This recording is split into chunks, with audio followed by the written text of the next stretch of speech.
What's going on, guys? Welcome back to another episode of the Whiskey Sans Tips. Whiskey's out of the beginner's guide to whiskey traditions, types, and tastes of the ultimate spirit. I'm going to plug it again, so if you won't want to hear it, just skip ahead about 10 seconds. The book is available on my website. It's also available on Amazon or your local bookstore. If you want to shop independent, support me, or support the local bookstore, all books coming off of my website are signed at no additional cost, and they ship about 2 to 3 times a week. Today we're going to be discussing a brand out of Evanston, Illinois. Yep, you have it right here, you have it right here. And how many whiskey distilleries are out in Evanston, Illinois? To my knowledge, only one. And that's the FEW Spirits Distillery. And it's FEW Spirits, but they also make gin and, whiskey specialties. This is their standard bourbon offering. It's 70, 20, 10, 70% corn, 20% Northern Harvest rye, which leads me to think Canadian, and then 10% two-row malted barley. And what does two-row mean? Well, I go over that a little bit in the book, but essentially it just gives you more enzymes to break down and play with and add more to the flavor of the whiskey. So, looking at their label, you're wondering, the hell's going on there? It's like the World's Fair. You'd be correct.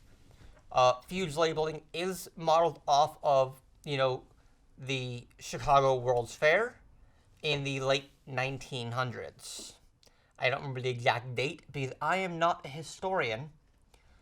FEW is actually also officially, unofficially, officially kind of thing, a reference to Frances Elizabeth Willard, one of the leaders of the Women's Christian Temperance Union, who passed and who got prohibition passed, basically. Their name is a ha-ha, wink, wink, nudge, nudge, say no more to her. So, let's get on with the tasting. FEW Bourbon.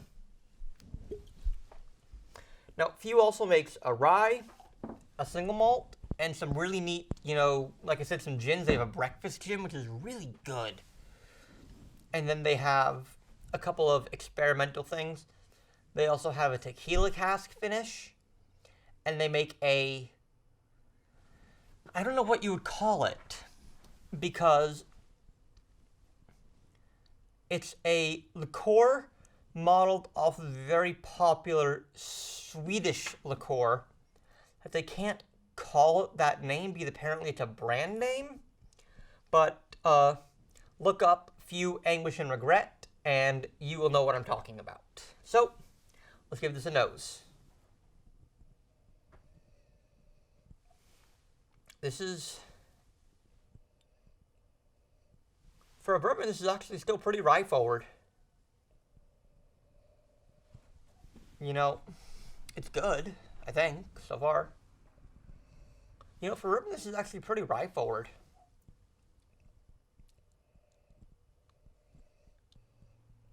It's rye forward, but it's not rye forward in a bad way.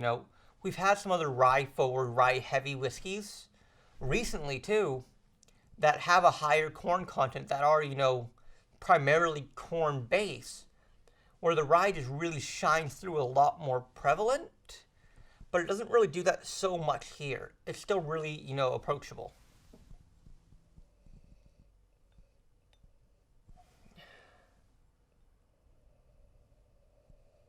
I do get some of that, dill kind of earthy note.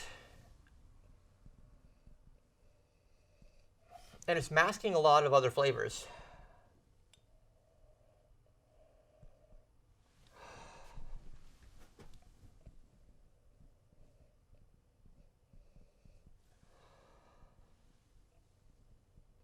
I'm only getting that, rye note.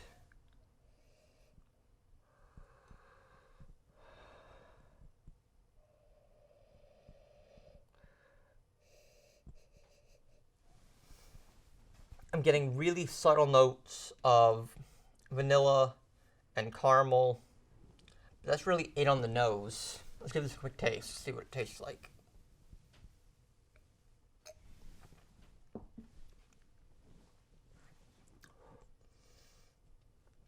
The palate is way different.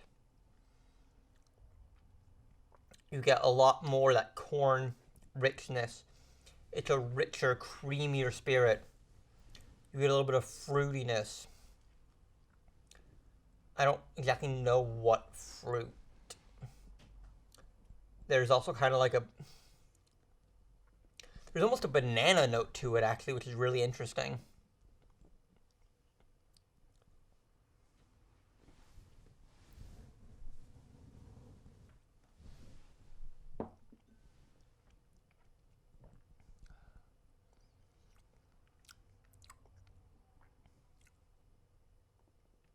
Yeah.